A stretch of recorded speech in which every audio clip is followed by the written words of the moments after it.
विद्यार्थियों के लिए है नौका विहार का दूसरा पद्यांश देखेंगे।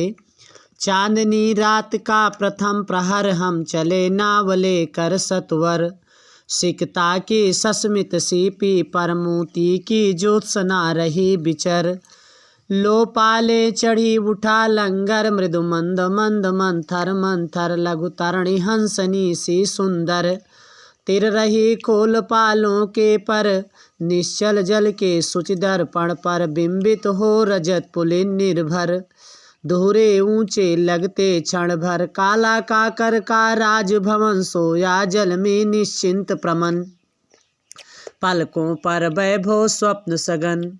चांदनी रात का प्रथम पहर।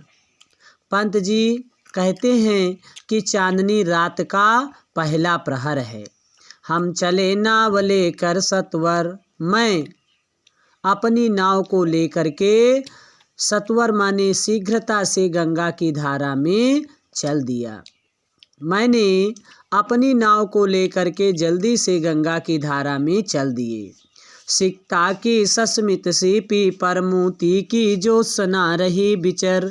सिकता माने बालू और ज्योत्सना माने चांदनी। बालू पर चंद्रमा की चांदनी ऐसी फैली हुई है मानो सस्मित सीपी पर मोती की ज्योत्सना, खुली हुई सीपी पर मोती की चमक फैली हो। सफ़ेद बालू पर चंद्रमा की चांदनी ऐसी फैली हुई है मानो खुली हुई सीपी में मोती की चमक फैली हुई है। लो पाले चढ़ी उठा लंगर। पंत जी कहते हैं कि नाव के साथ खड़ी हुई उनकी पतवारें नाव पर चढ़ा ली गई। उठा लंगर और चाबुक को उठा लिया गया। मृदु मंद मंद मंथर मंथर, लघु तरणी हंसनी सी सुंदर, तिर रही कोल पालों के पर। लघु तरण माने छोटी छोटी नावें। चाबुक के उठते ही छोटी छोटी नावें हंसनी के समान सुंदर अपने पाल रूपी पंखों को पालों के पर अपने पाल रूपी पंखों को खोल करके धीरे धीरे कोमल गति से गंगा की धारा में तैरने लगी। निश्चल जल के सुच दर्पण पर बिंबित हो रजत पुलिन निर्भर, दोहरे ऊंचे लगते क्षण भर। निश्चल जल के सुच दर्पण पर गंगा का जल स्वच्छ दर्पण के समान प्रतीत हो रहा है। बिंबित हो रजत पुलिन निर्भर, दर्पण के समान स्वच्छ गंगा के जल में चंद्रमा की चांदनी से नहाया हुआ गंगा के किनारे की परछाई क्षण भर गंगा के जल में दूनी ऊंचाई की लग रही है।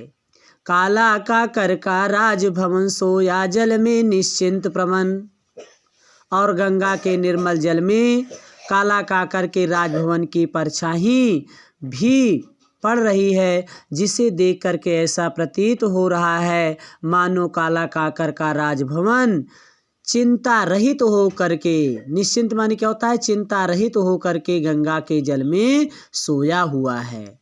और प्रमन पलकों पर वैभव स्वप्न सघन, और उसकी झुकी हुई पलकों पर वैभव समृद्धि के सघन सपने तैर रहे हैं। तो सभी भैया बहन पढ़ाए गए पद्यांश को पढ़ेंगे और इस पर आधारित प्रश्न दिए जा रहे हैं उसका भी उत्तर लिखेंगे। जैसे है, कवि नौका विहार हेतु किस समय प्रस्थान करता है?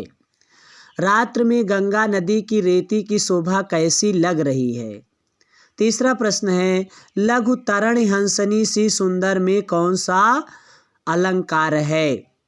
रेखांकित पद्यांश की व्याख्या कीजिए। पाठ का शीर्षक तथा कवि का नाम बताइए। सभी पढ़ाए गए पद्यांश की प्रश्नों का उत्तर लिखेंगे और व्याख्या लिखेंगे।